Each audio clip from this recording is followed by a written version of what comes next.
Hey everybody, welcome back to my den. I'm Gargoyle, of course. Today we're going to work on this custom. The reason I say custom instead of restoration, this is a classic 32 Ford, is that when I bought this originally off eBay, I didn't realize that the front fender was bolted on it. So since that is that way, instead of trying to recreate the tip of the fender using JB Weld or Bondo or whatever else, I'm going to take the fenders off of this. So come along for the ride, see what we come up with. Let's go ahead and get into it. You draw out our rivets.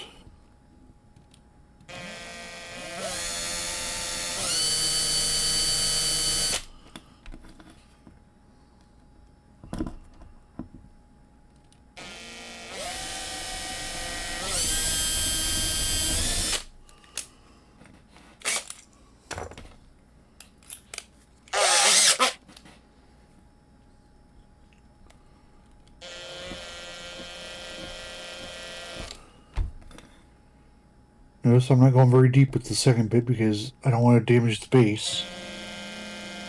You need just enough of it to be able to pop the base off, so hopefully that'll be. Let's get out our general persuader here. See if we can't pop this off without messing anything up. Because the less we mess up. See, I didn't know that. I should have looked at that. But yeah, it's got the post goes into the motor. So that's good. It's a good thing we did that. Might need a little more on the back. Yeah, let's go a little deeper on the back.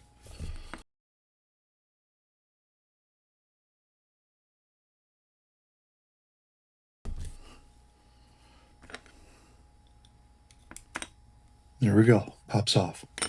That's what we want to see. Get our interior out of here. Along with the glass. Boom. Glass is definitely crusty, but I didn't see any cracks in it. There might be a crack. I can't tell. We'll have to see once it's clean, but either way, I've got to use it because I do not have a replacement glass for it. Let's go ahead and get the parts into the Zep degreaser. Let them soak for a little bit before we go wash them. And then we can guzzy the glass, see how well it comes out. This part here, I'm going to keep the originals because they're seemingly all intact. A lot of times you'll get these wires will be busted or they'll be popped out of the crimps. This one seems to be all intact, so we're going to keep that way. I'm going to go ahead and toss this in the cleaner too to get some of the paint off of it. It won't damage the plastic hubs or anything, the bearings. So yeah, this will be fine to put in the Zep degreaser as well.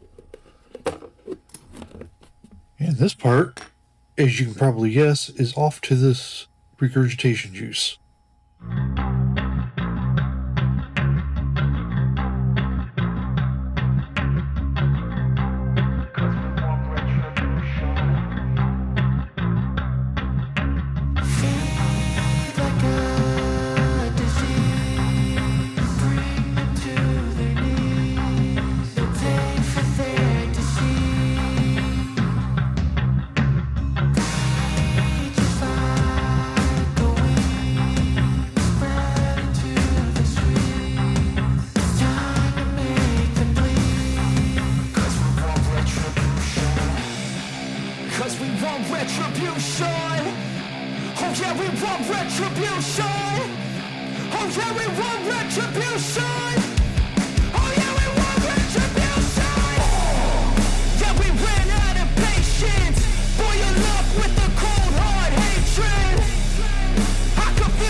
Alright, we are back from the regurgitation juice finally.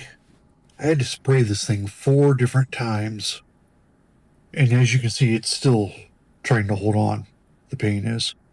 But I finally figured out the actual color of it was a teal green at one point. Now, because we're doing a custom, obviously we don't have to go back to that color, and we probably won't.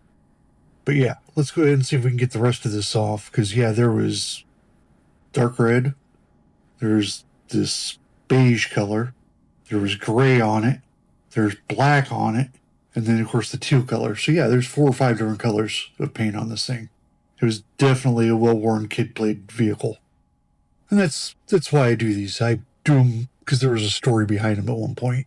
You know, and everything like this that has a story behind it kind of attaches itself to the piece, in my opinion.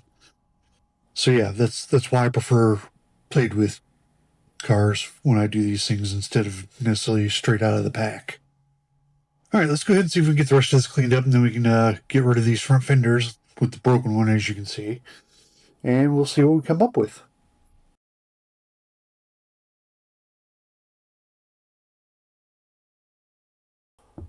This is the danger with using these things. Always wear eye protection.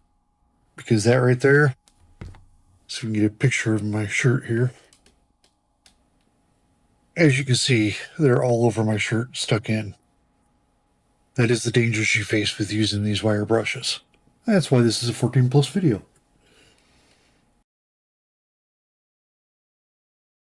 I think that looks good. I'm going to clean up my mess here.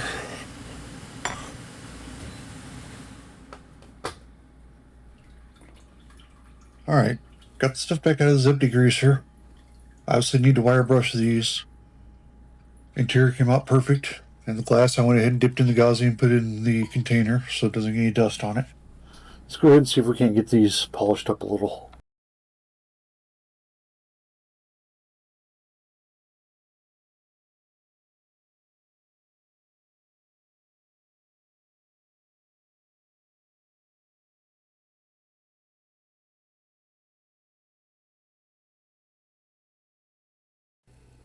And this is the final result.